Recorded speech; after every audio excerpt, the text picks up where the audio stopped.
అవునా? సృష్టికర్తను మర్చిపోయావు, సృష్టించిన దేవుణ్ణి విడిచిపెట్టా, దేవుణ్ణి మర్చావు.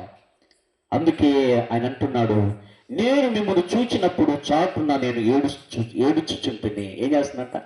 ఏడుస్తున్నాడు. మనం సృష్టించిన దేవుణ్ణి మర్చిపోతే, సృష్టించిన దేవుణ్ణి గణపరచకపోతే మన శరీరం కూడా మన మీద సాక్ష్యం ఉంటుంది. చదవండి ఏబు గ్రంథము 16వ అధ్యాయము. దేవుడు మన జీవితంలో మన శరీరమునకు కావాల్సినన్ని సమకూర్చుకుంటాం, దేవుణ్ణి సృష్టించిన దేవుణ్ణి మర్చిపోతాం, కానీ రేపు శరీరమే మన మీద సాక్ష్యం చెప్తుందని వాక్యం సెలవిస్తాం. చదవండి 16వ అధ్యాయంలోనేనా సాక్ష్యం చెప్పేది? అవునా?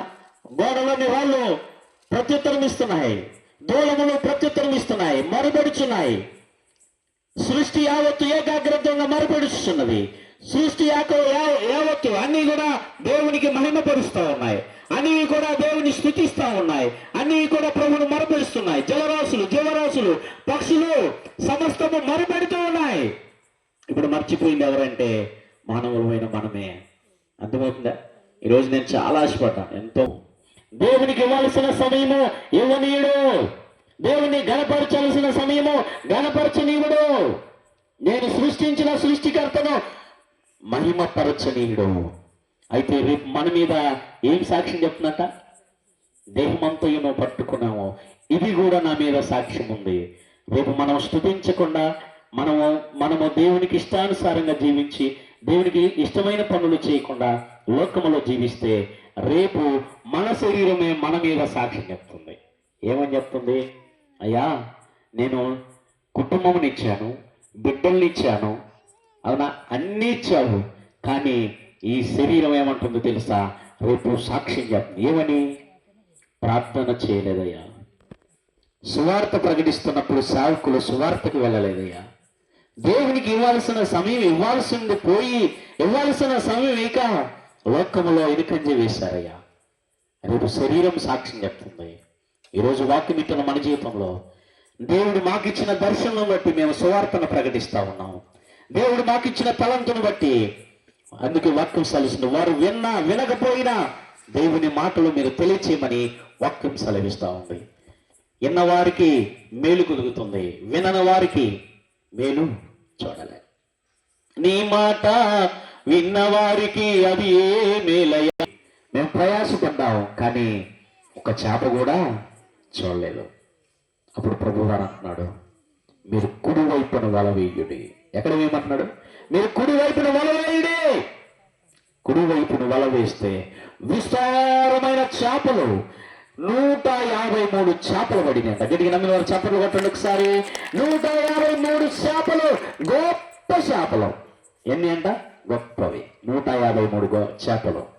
రాత్రంతా ప్రయాసపడ్డారు, నిరాశలో ఉన్నారు, నిద్రలేవు, ఏమి తోచని పరిస్థితిలో ఉన్నారు. మేము పడిన ప్రయాసం వ్యర్థమైపోయింది అన్నారు. ఎప్పుడైతే ప్రభు మాట విన్నారు, ప్రభు దగ్గరకు వచ్చారో, ప్రభుతో మాట్లాడుతూ వచ్చారో, అప్పుడు చెప్పిన వెంటనే మీరు కుడి వైపును వల వేయండి అన్నాడు. వెంటనే విస్తారమైన చేపలు చూశారు.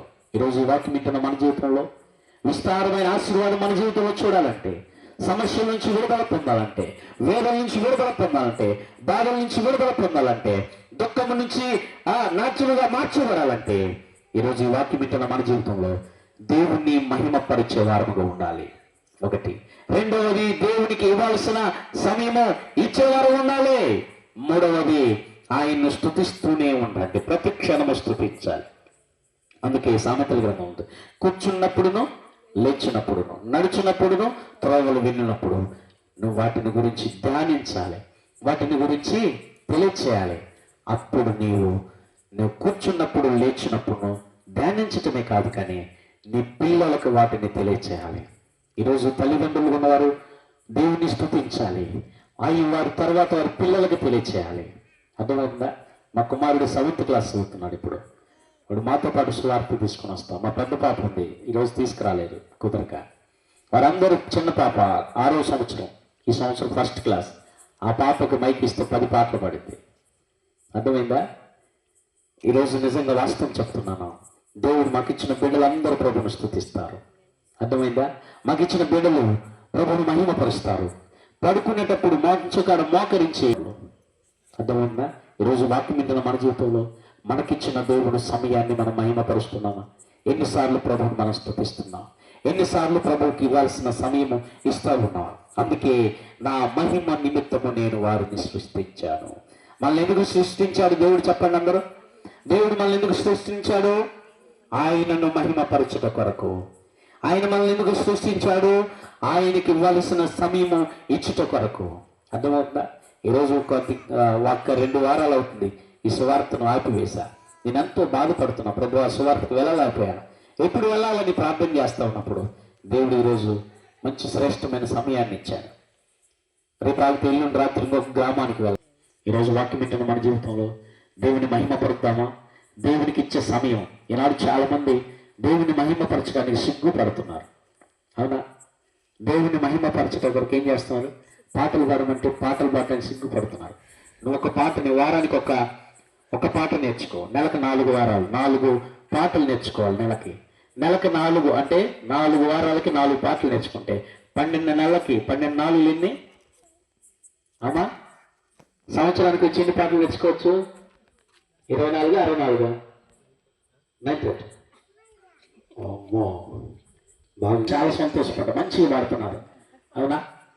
అంత చక్కగా స్వరాలు ఇస్తున్నప్పుడు ఆ స్వరాన్ని దేవునికి మనం ఉపయోగిస్తే, దేవుని మహిమపరుస్తే ఆయన అంత సంతోషపడతాడు. అర్థమవుతుందా? ఈ వాక్యం మాట్లాడుతున్నప్పుడు, నేను మాట్లాడుతుంటే ఆయన ఎంత సంతోషపడుతుంటాడు. ఈరోజు వాక్యం ఇంటికి మనం చెప్తున్న ముగింపులోకి వస్తున్నాం. దాని వారు వాక్యం చెప్తాడు. అర్థమవుతుందా?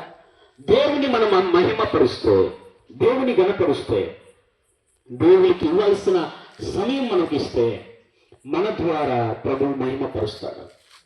అర్థమవుతుందా? ప్రభువు నామంలో మహిమపరిచిన వారం అవుతుంది.